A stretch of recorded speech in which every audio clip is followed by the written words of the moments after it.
certain numbers from 1 to 10.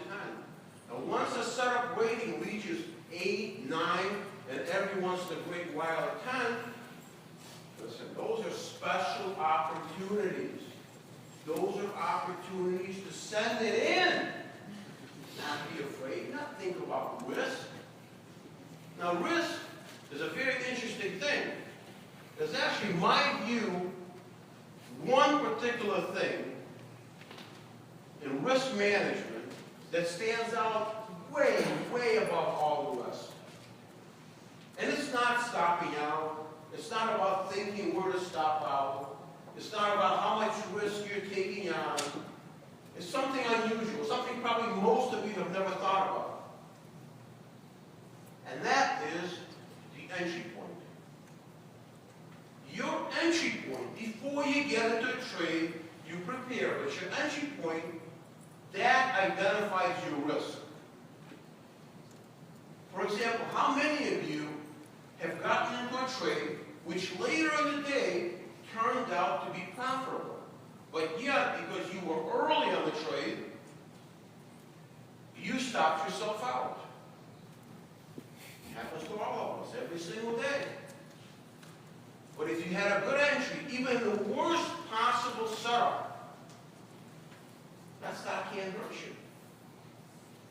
So to me, when I started trading, the number one focus was not about risk, but rather risk from an entry point of view.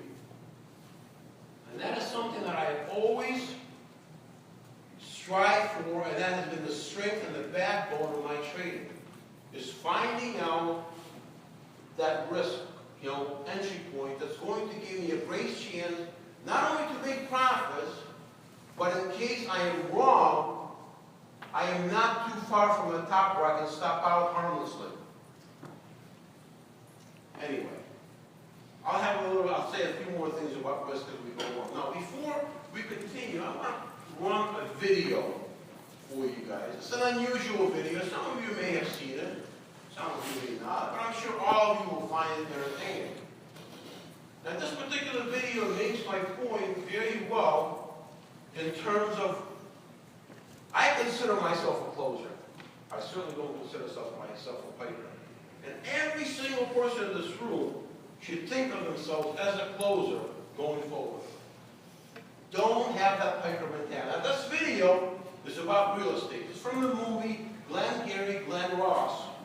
And it's the famous Alec Baldwin speech. So as you watch this video, please think, when he refers to real estate, think of it in terms of trading as stock trading. And when he refers to real estate leads, think of it as trading setups. Why? Because you're talking about what? You're talking about bitching about that sale you shot, some son of a bitch don't want to buy land, somebody don't want what you're selling so broad, you're trying to screw, so forth. Let's talk about something important. Are they all here? All in one. I'm going anyway. Let's talk about something important. Put that coffee down.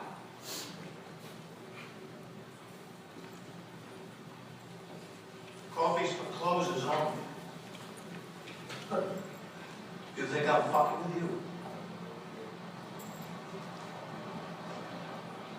I am not fucking with you. I'm here from downtown. I'm here from Mitch and Murray.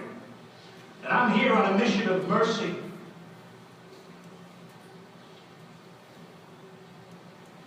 Your name's Levine. You call yourself a salesman, you son of a bitch? I don't gotta listen to this shit. You certainly don't, pal. Because the good news is you're fired. The bad news is you've got just 1 week to regain your job, starting with tonight. Starting with tonight's sit. Oh, have I got your attention now? Good. Because we're adding a little something to this month's sales contest. As you all know, first prize is a Cadillac Eldorado. Anybody want to see second prize? Second prize is a set of steak knives. Third prize is you're fired. picture? You laughing now? You got leads. Mitch and Murray paid good money. Get their names to sell them. You can't close the leads you're given. You can't close shit. You are shit. Hit the bricks, pal, and beat it, because you are going out. The leads are weak. The leads are weak. Fucking leads are weak. You're weak. I've been in this business 15 years. What's your name? Fuck you. That's my name. You know why, mister? Because you drove a Hyundai to get here tonight. I drove an $80,000 BMW. That's my name.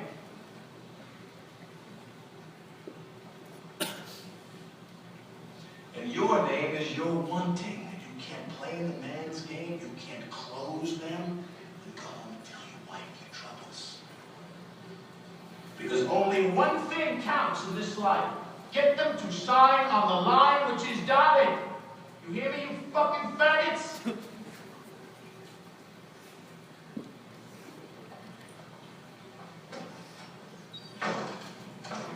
A, B, C.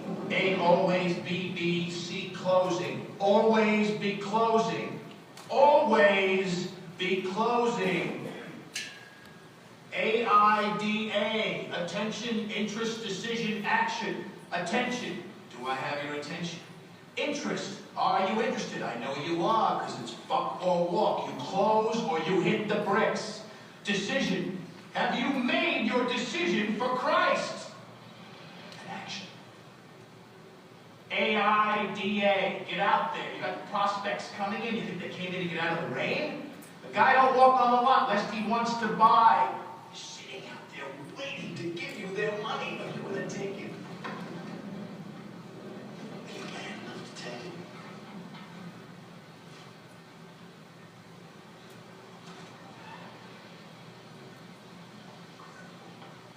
What's the problem, pal? You, boss.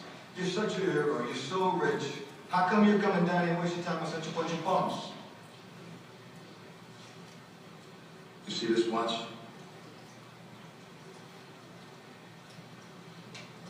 You see this watch? Yeah. That watch costs more than your car. I made $970,000 last year. How much you made? You see, pal, that's who I am, and you're nothing. Nice guy? I don't give a shit. Good father? Fuck you, go home and play with your kids. You want to work here? Close! You think this is abuse?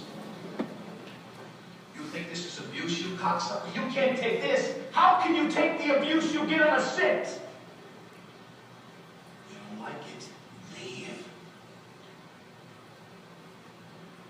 I can go out there tonight. The materials you got, make myself $15,000. Tonight, in 2 hours, can you? Can you? Go and do likewise. AIDA. Get mad, you son of a bitches. Get mad. You know what it takes to sell real estate? It takes brass balls to sell real estate.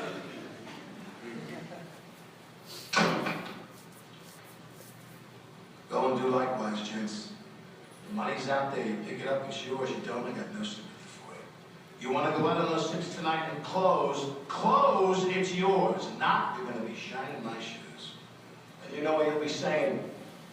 Bunch of losers sitting around in the bar. Oh yeah, I used to be a salesman. It's a tough racket.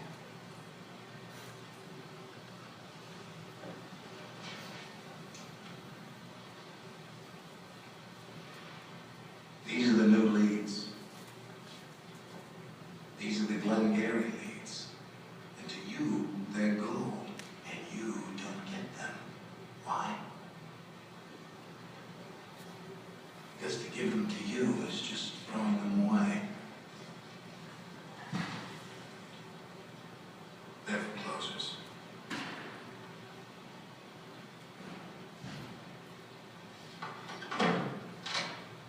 I wish you good luck, but you wouldn't know what to do with it if you got it.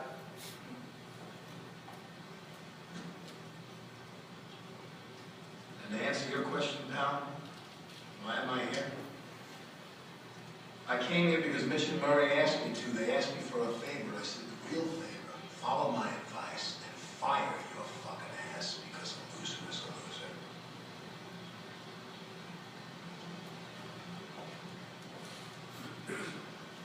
I hope all of you guys can see the correlation of this real estate video to trading. There's a lot of correlation here.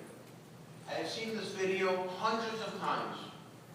And each time I see it, it just strikes me, in my heart. I can just feel it.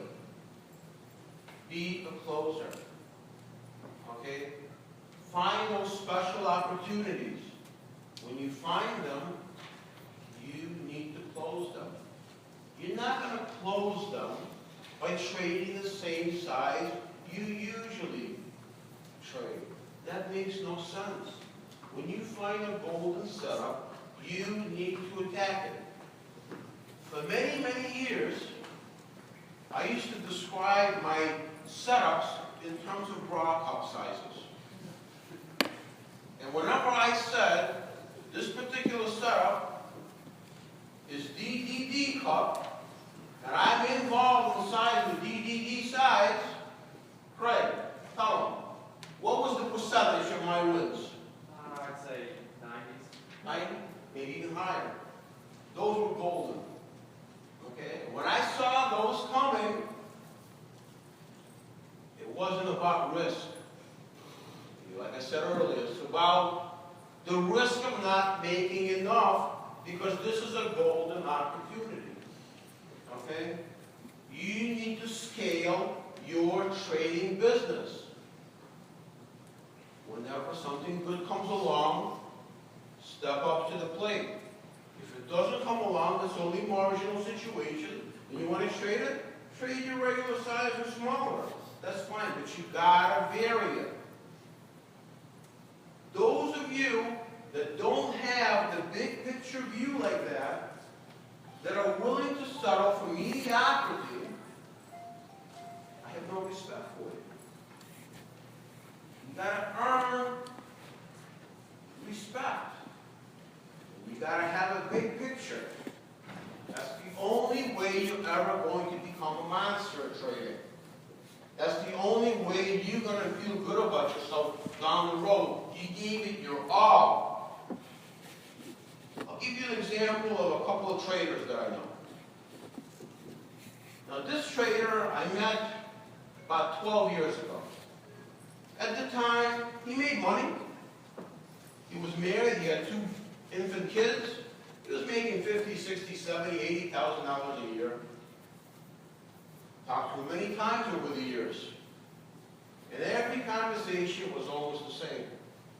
I said, listen, as your kids get older and older, you're doing okay now, you're making, some gains, fine, great. Your wife's got a nice job, you guys live in a decent house.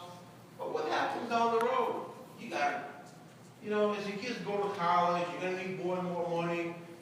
And, you can't settle for mediocrity. You got to have a big picture in mind.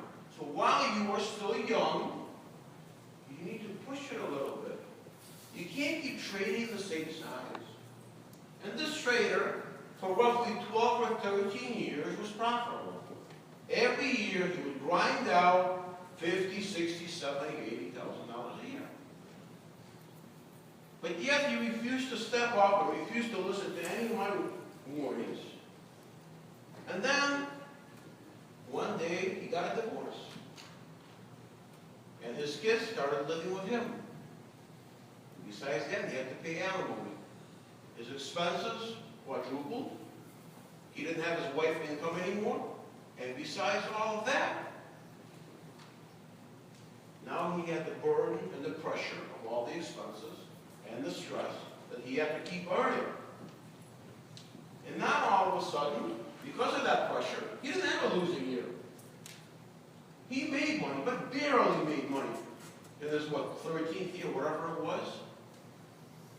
And because of his expenses, he burned through his trading stake that he used for trading. And he was now out of the job. And instead of trading, which is what he loved, he found himself 3 different jobs, other jobs, just to make ends meet and get by month to month to month. The point is, don't settle for mediocrity. Fuck mediocrity. Have your dreams here. Another trader I've spoken to numerous times. This guy used to, he's successful. He's a smart dude. He makes money. He makes anywhere between $200,000 and $400,000 a year. Many people would find that, wow, that's fabulous. My question to him was, you know what? If you're able to make $200,000 and $400,000 a year, what the hell's preventing you from making $1 million? Or more, or 2, or 3? What's the problem here? Why don't you step up? Well, I got my ways, I'm doing good, I'm happy, And then on top of that, you start bragging that he's got a 50-50% win rate, but yet he's doing very well. He's able to make $200,000 to $400,000 every year. I said, that's what you're happy about? 50%? What, are you kidding me? You got a 50-50% win rate, you're overtraining. You're not doing what you're supposed to do. Find the situations that are more advantageous. Those that are only marginal, forget them. Let the idiots trade them. Between these 2 examples I just gave, both of these guys are different, but the story is actually the same. Both guys are settling for mediocrity. One guy was happy for all those years with what he was doing. And one guy is happy with what he's doing now, but he's not willing to take an extra step, the next step. Scale it up. Get outside your comfort zone. If your comfort zone is trading 500 shares, okay, no problem. You're comfortable. Okay, get yourself out of that comfort zone. Next month, start trading 600 shares. Until you start feeling comfortable with that. Another month or 2 or 3 go by. Say to yourself, you know what, screw it. I got to get out of this comfort zone. Go up to 7. Another few months, 8, and so on, and so on, and so on. Keep moving forward. Keep towards the dream. Have a big dream, and keep pursuing it at all costs. Never, ever, ever give up on it. If you settle for mediocrity, one day that mediocrity will hit you in the face like a brick. It's that simple. Every day on Twitter, I'm not offering fish. Instead, I'm offering to show people how to fish. I'm showing them what's possible out there. If you think big and you keep moving towards that big time thinking, it's only a question of time until every single one of you can make millions and millions and millions. But it takes effort. It takes great dedication. Like in this video, fuck the kids, he said. I'm not going to that extreme. The point is, you want to be successful, then you've got to be committed. You've got to be dedicated to your craft. And I'm not just talking about spending hour after hour on a computer, but hour after hour, each and every day, trying to improve yourself. Trying to become the best you can become. All right, enough of me trying to give you guys inspiration. Let me get into some stock specifics that many of you probably want to hear much more than my drill on the big picture.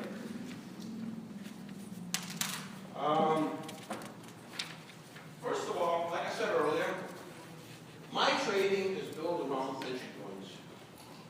Entry points to me, that's what separates me from everyone else. And everybody, Dan as an example, things about his trading separate him from everyone else. And Craig as an example, there are things about his trading that separate him from everyone else. These guys are successful. They're doing well, they're doing great. And everybody has their own specific thing. Mine is entry points. So let me talk about entry points. in a little bit more detail. Every single day, I try to understand what I can get away with and what I can't in terms of entry points. So before you can start looking at one particular stock and say, well, this is the right entry point, or this is it, first you have to understand the general picture. What is the overall market trend? Are we in a bull phase? Are we in a bear phase? Are we, continuously, pull back, rip, pull back, rip, pull back, rip kind of a scenario? How are small cap stocks performing in this kind of a scenario? Are they outperforming the overall market? Are they a hot sector right now? Or are they a cold sector? These type of things generally will give you an understanding how high your entries need to be safe, or how low they can be to still offer you a profit while not offering too much risk. For example, you have earnings season, okay, every single quarter. Now, during earnings season, what happens to small cap stocks? Small cap stocks are not the focus for that period of time of 6 to 7 weeks.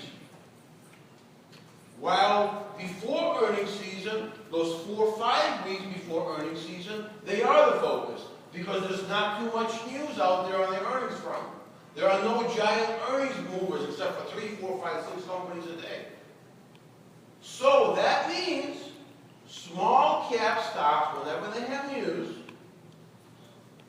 they are more likely to travel bigger distances than during earnings season. Because during earnings season, traders are focusing on many other stocks.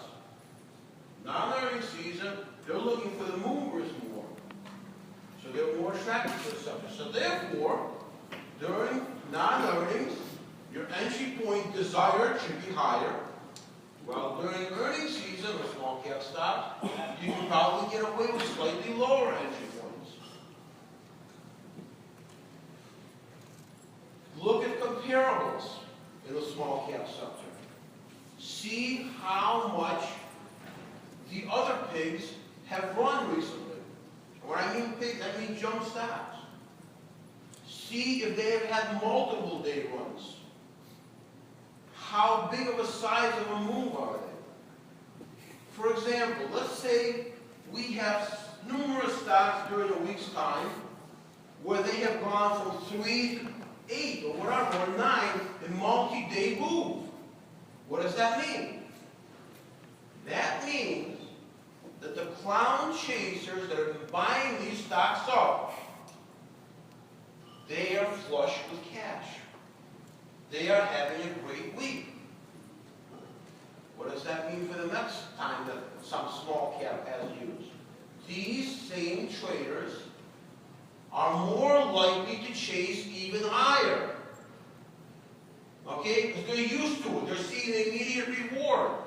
Therefore, if you're looking to short, adjust your thinking, adjust your entry point to higher levels. All of a sudden, those same traders are getting pounded into the ground, and every small cap stock is a one-day wonder. Over a course of a week or 2 weeks, you can get away with much lower entry points. Okay, do you see what I'm talking about? I mean, it's that kind of outside-the-box thinking that you start as a general thing first of all. The next thing you need to look at is stock history. You know, whenever a stock has news, you need to understand when to attack it. You can attack it on day 1, day 2, day 3. By the way, my whole presentation is based on short selling. So I'm talking about strictly from the short selling point of view. So you have to look at what that stock has done in the past. On news that was somewhat similar. What kind of distances did that stock travel? And what kind of timing did that stock provide before the momentum broke? That's where charts can come in very handy. You look back First you search the news, let's say you look back at the chart and you see on volume this stock moved over here, okay? So right away let's have a briefing. I'll quickly do a search on that stock and go to that particular date and see what the news was. And see how relevant that news was and whether that move should have been justified, was justified, and how quickly it moved. History has a tendency to repeat itself. So if something broke, if there's a stock that over and over and over again, let's say 2, 3, 4 times over the course of the year, had news pop, and on day one was a one-day dog, that's a stock that you can short on day one if the move is up enough in pre-market.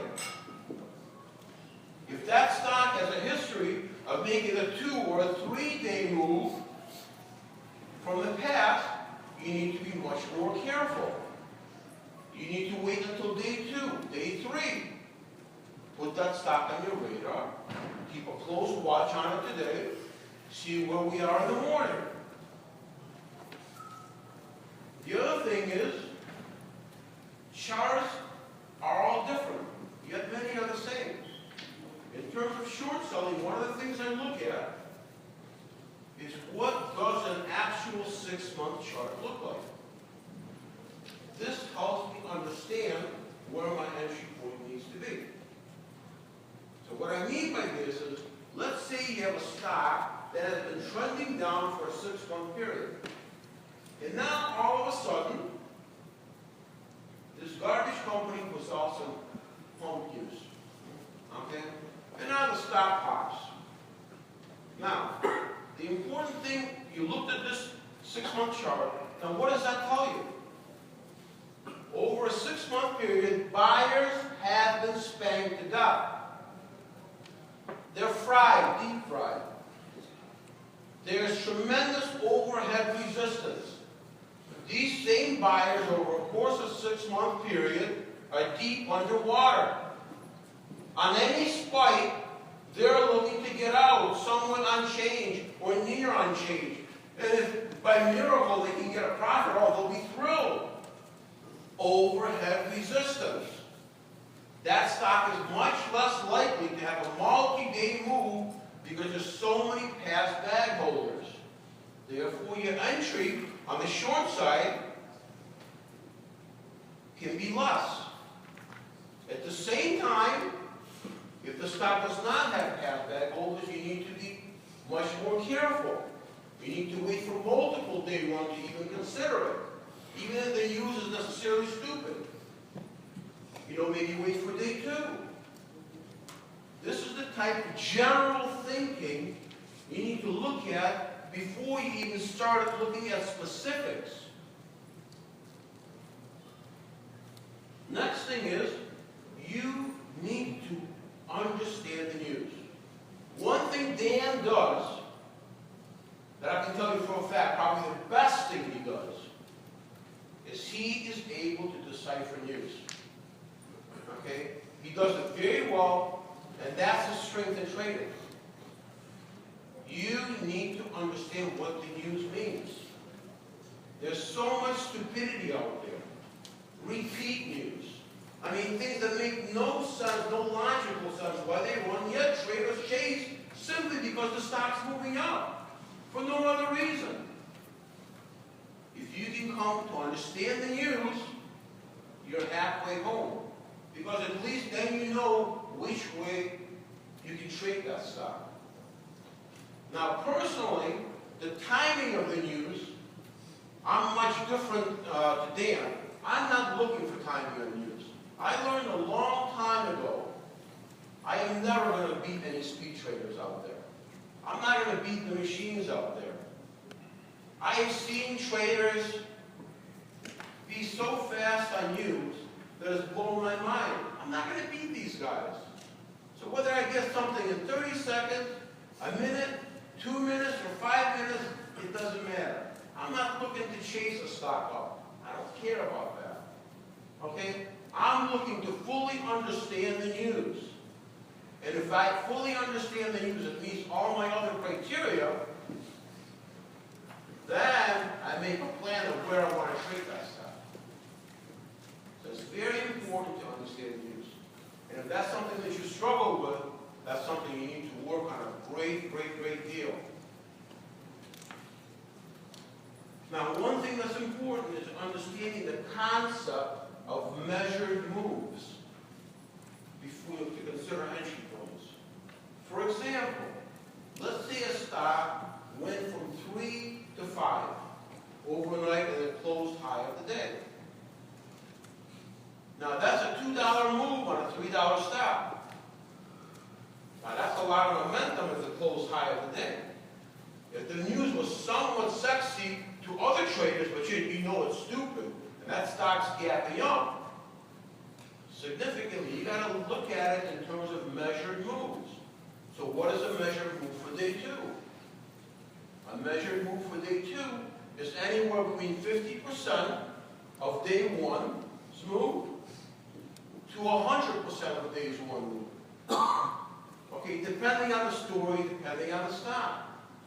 So if something is on day 2, early on, let's say before 10 o'clock, and that same stock went from 3 to 5 and now 5 to 7, and I know it's stupid, the news is so that came yesterday, this is the second day of a significant measured move, I'm going to try to short it. I'm going to try to fade it right there and then. Will it work out? Chances are it will. But this is a setup probably 75% will work. Now, that same theory, now let's say it doesn't work. My mindset is then turns to with day 3. Because I know, as I explained to you guys earlier with the ball, day 3 in poker terms is the nuts. Okay? That's when you have a hand that cannot be beat most of the time. Okay? So on that move, I have over the years developed several theories, and one of them that I developed and named myself is called the gravitational theory. And it goes back all the way to 1998. Okay?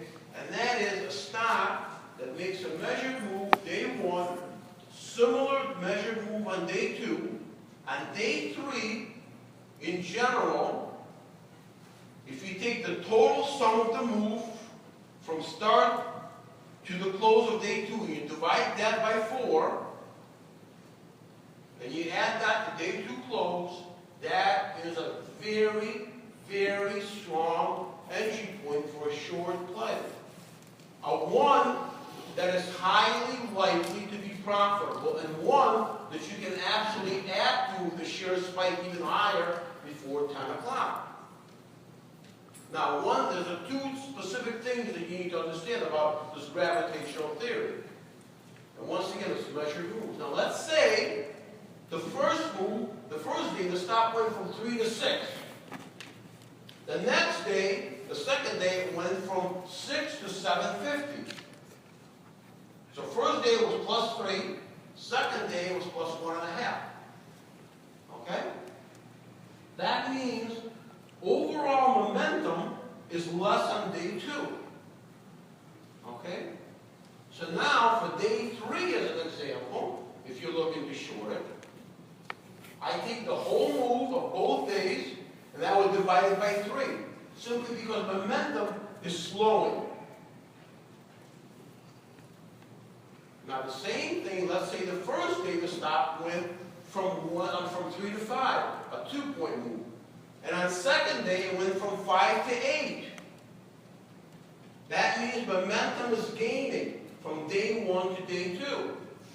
So if I'm looking to trade that stock on day 3, and I'm looking for what I call ideal entries, I take the whole move from day 1 and day 2, add them together, and instead of dividing by 3 or 4, I divide by 5 or 6, depending on how I feel about the stock, to come up with what I call our absurd entry points.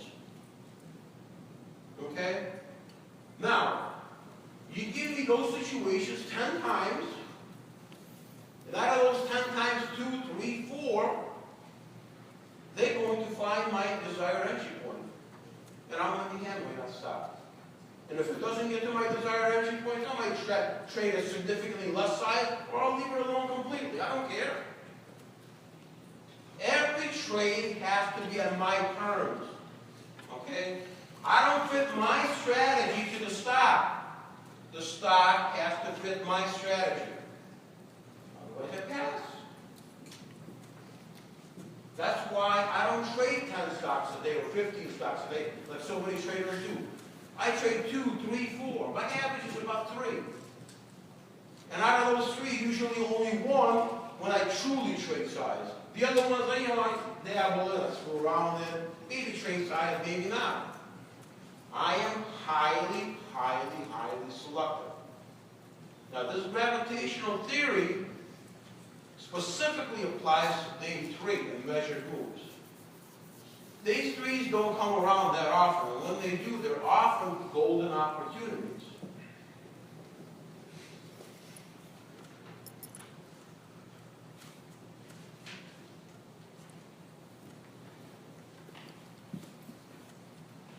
Now, the next thing is, before you can debate and come to an entry point, you have to think about the stock itself, about how thin it is, what the float is. You know, I mean, these things are crucial, what the market cap is. Okay? You have to try to understand the news itself. Of course, you already understand that, let's say. But now you have to understand, how is this news, the size of the move, impacting the market cap? Is it reasonable? For example, let's say a company that has a $140 million revenue run rate announces a contract for $4 million. And they have a market cap, let's say, I don't know, $100 million. And all of a sudden the stock rises, you know, $40 million over a course of a day or two. Well, does that make any sense? A $40 million market cap to a $4 million contract. This probably, maybe net profit amounts to, I don't know, 20% of that $4 million. So you have to think, you know, what does it mean to the market cap? The reason why you look at why does the stock, whether the stock is trading thin or not, whether what the float is, for me at least, it matters a great deal, because then it allows me to judge what kind of size I am able to trade. The ability to get in and the ability to get out in case I'm wrong. Those are very important things. You know, it will save me stress if I know right up front that this is the maximum amount of shares I'm willing to trade. And I will adjust my ads and the amount of size of those ads accordingly, because I know up front how much total size I'm willing to share based on the flow and based how thin the stock is. The other thing is the volume. Now, I am not a big believer in volume. There are many traders out there that feel very strongly volume is crucial. You look at the volume. The only real reason I look at the volume generally is because if there is no volume, I'm not interested in trading the stock very much. Because volume gives me an opportunity to get in and out. I think volume overall is highly overstated, especially these days. It wasn't so much a decade ago or even earlier, but now, because of computerized trading, volume brings in computerized volume. And that's kind of empty volume. You can't really think of that. They wouldn't be coming if the stock wasn't having some volume to start with. So volume is kind of a, like I said, it doesn't mean too much to me. I don't put much stock into it. Although, when volume does explode in certain situations, and it trades 40 times as usual, or 50 times, or 100 times, and it does that for several days, my train of thought right away is, well, you know, who the hell left to buy this thing? It's run for 2 days in a row. Incredible. Who's left to buy this stupidity?